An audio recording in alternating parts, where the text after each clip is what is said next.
Impressed with today. I'm happy. We had a huge turnout, and my thoughts are I'm really happy. I just hope the momentum continues.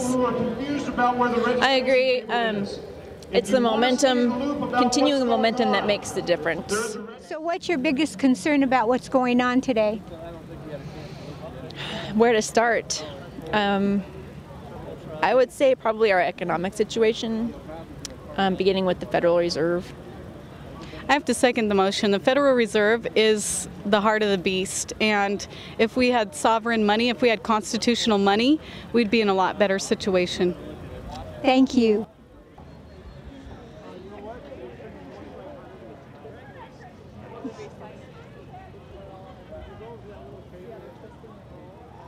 Did you get the Constitution?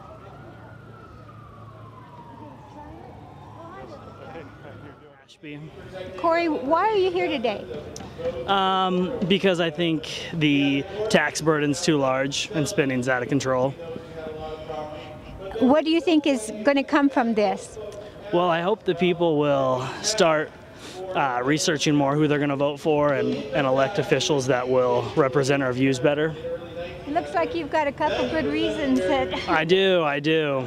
We got to do something now before it's too late. So they're the ones that are going to be paying for all this, aren't they? For reals, that's true. Okay, thank you very much. Welcome back to Legislative Watch. I'm Elizabeth Allen Hodge, and in the studio today I have several gentlemen who are representing several organizations who all participated in Boise's Tea Party. Next, I'd like to go to three gentlemen who are representing the Sons of the Republic, and I don't care which one of you gentlemen want to address this, but I'd like to know a little bit more about your organization and your participation in today's event. So who wants to take it? I will. All right, and this is Ron. Yes. Well, our organization started years ago, probably 10 years ago, when my brother and I decided we were going to do some research about a lot of the erroneous activities of the government. And through our study, we realized that there was a lot more than we thought. So we began going back and look at the original constitutional documents and comparing them with what's going on, look at some legislation. And it's evolved into what it is today. We're integrated. We have a research website that's dedicated to research, got years of research on it. We decided what our main goal was going to be was educating people like ourselves in exactly what's happened. Through this process, we've been able to meet up with some great people, and then we realized that in order for us to really be effective, that we had to integrate, much like these gentlemen have talked about. And it's funny how, as Americans, it seems to be almost automatic that we're integrating without really even talking about it. It's just, I think it's kind of an American thing. It surpasses really words. But that's how our movement got started. I have a friend by the name of Ralph who's been saying for years it's not a teaching problem, it's a learning problem. But how many people, I'm pleased to hear that your group is called the Sons of the Republic. There's no place in the Declaration of Independence or in the Constitution where the word democracy is even mentioned.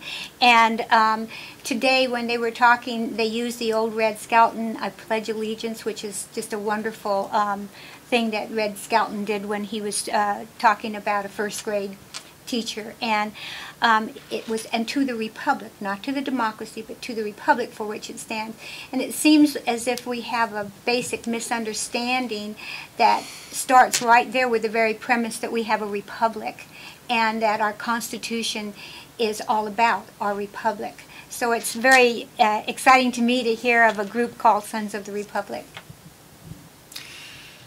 You know, you're absolutely right. When you begin doing the research, you find out very quickly that the word democracy, prior to, say, 1913, just really wasn't used. With the banking system and the way that the banking systems were being brought into the Americas, and Abraham Lincoln actually having to go into Democratic bankers to get money to fund his Civil War efforts, and these were banking institutions that were really largely controlled out of England. And when you find that out, you begin to see a lot of the pieces of puzzle start popping into place. And as we began researching that, we started meeting up with certain people like Rick Needhammer, who is concerned about these things. We were going to the legislative building trying to support certain bills that you know, in the Fed, martial law, different things like that that were either in defiance of the Constitution or supported our Second Amendment rights. And that's how Rick and I hooked up. Hi. Yeah, I'm Rick Needhammer, and my wife and I came here approximately 2 years ago, and it was basically one of the situations where, I'm sorry, Brian had alluded to earlier, is the community that Idaho has is just so welcoming that we really pulled up our roots and moved up here without really that much of a plan on what we're going to do once we got here. Wow. And we just enjoyed it so much. And I got a short job here real quick, and then created my own business. And then I started paying attention more as to what's been going on politically. And I'm a vet from the Navy for 13 years. I'm also a veteran from law enforcement. I have 11 years in law enforcement. And in both of those venues, I took an oath to support and defend the Constitution and this country. And I just became appalled to how much the federal government isn't abiding by the Constitution. And like we said earlier, it's not a Republican thing. It's not a Democrat thing. It's not a conservative thing. It's not a liberal thing. This is an American thing, and we need to get back to the values of the Constitution. Our forefathers gave us the Constitution by which to frame and square our government and our states, and we're out of plumb right now. And we need to get back to, everybody says, well, we got to think outside the box. Well, we need to start getting into thinking inside the foundation again.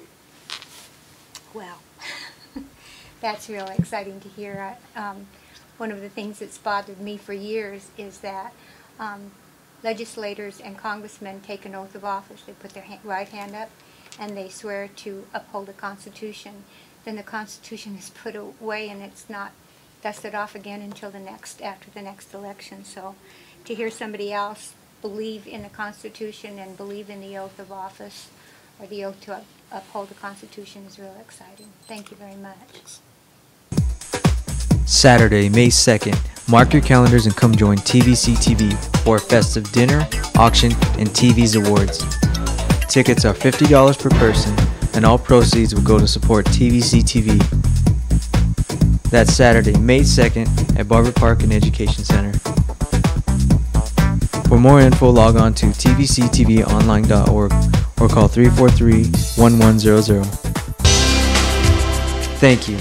Because of your overwhelming response to our call to action, Bill S-11 has been stopped. Your letters, calls, and emails to Representative truly made a difference.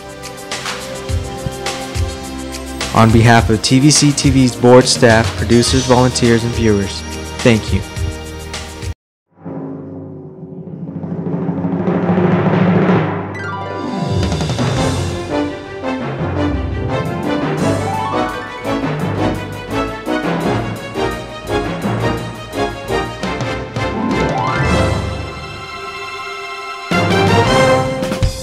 I'm here with Boise Ben, and he's been one of the speakers here at the Tea Party.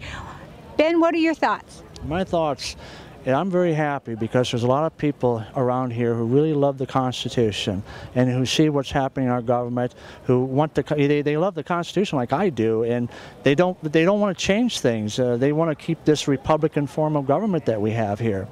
And they want to bring, I think, for myself, I want to bring it back to the spirit and intent that our founding fathers had when they created this nation and did all that sacrificing. And most people are not aware of really what this country's about. They don't read the Constitution. They don't study American history. They're just here. And my big worry, of course, is the creeping in of socialism. And socialism has a really bad record in history as far as tyranny and the way people have been treated, and it's just disastrous. And this this type of socialism that they're trying to bring in our country now is sort of a democratic socialism, but I would be very careful about that because of the fact that democracy and socialism both kind of tend to go towards tyranny.